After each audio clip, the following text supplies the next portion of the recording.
7ই জুলাই রবিবার দুপুরে চিরাচরিত নিয়ম মেনে বালুরঘাটের রথতলার ঐতিহ্যবাহী 127 বছরের প্রাচীন রথযাত্রার রথ চকভাবানী ঘোষপাড়ার ঘোষ বাড়িতে এসে পৌঁছালো।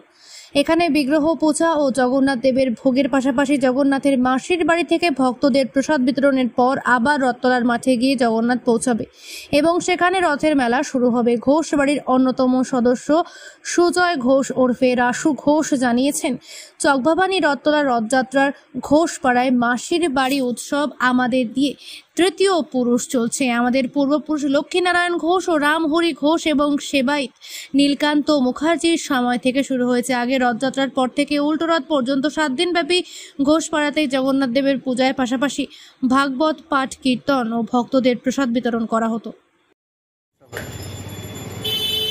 কত বছর ধরে আর কি হচ্ছে? 127 বছর ধরে হচ্ছে। চকভাবানী রথতলার যে রথটা আপনাদের এখানে আসে জগন্নাথের মাসির বাড়িতে ঘোষপাড়াতে, হ্যাঁ, মাসি ঘোষ বাড়িতে আসে, এটা আপনাদের কপুরুষ ধরে চলছে? আমরা চলছে তৃতীয় প্রজন্মের, আমরা এখানে যারা দাঁড়িয়ে আছি তৃতীয় প্রজন্মের আমরা উত্তরাধিকাররা এই অনুষ্ঠান করছি অনুষ্ঠিত প্রতি বছর। এই প্রথা কে শুরু করেন আপনাদের পূর্বপুরুষদের? তার নাম কি?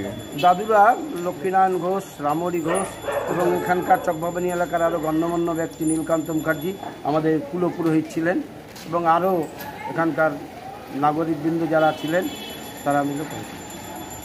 কি হয় এই রথযাত্রার দিন এখানে আপনাদের এখানে মাসির বাড়িতে যে আসে কি হয়?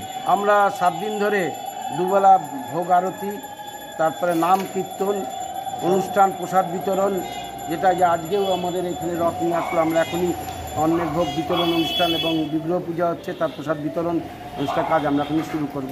পূজা শেষ হলেই প্রতিবারের না, এবারও আমাদের এখনই শুরু হবে। আপনার নাম? সুজয় ঘোষ।